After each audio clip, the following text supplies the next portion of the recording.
একটা নদীর ধারে থাকত এক বক। সে প্রতিদিন মাছ খুঁজে বেড়াত, ছোট বড় যতই হোক না কেন।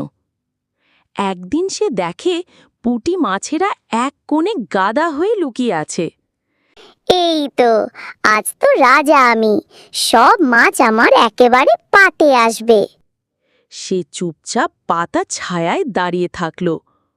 হঠাৎ একটা ছোট পুঁটি মুখ তুলে বলে, হে বগদা, তুমি তো একা, আমরা কিন্তু দল বেঁধে এসেছি। বক হতভম্ব। তা হোক, ধরতে তো পারবো।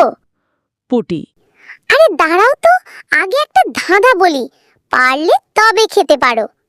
বক রাজি হয়। পুঁটি, জলে থাকি দলে থাকি, ছোট হলেও হারাই না, কে আমি? বক ভাবে ভাবে, এদিকে অন্য পুঁটি মাছেরা লাফিয়ে দূরে সরে যায়। বক উত্তর দিতে গিয়েই দেখে সবাই পালিয়ে গেছে। পুঁটি দূর থেকে চিৎকার করে বলে, আমরাই পুঁটি, ছোট হলেও একতাই আমাদের বুদ্ধি। শেষ বার্তা, বড় হওয়া নয়, বুদ্ধিমান আর একতা থাকলেই সত্যিকারের জয় আসে।